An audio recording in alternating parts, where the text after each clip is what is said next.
আসসালামু আলাইকুম ফেসবুক প্রিয় বন্ধুরা, আমার সকাল সকাল বের হলাম।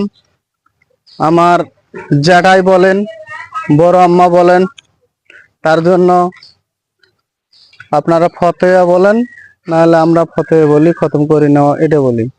সেই জন্য পাক শাক হচ্ছে, সেখানে মাংস পাক হয়ে গেছে।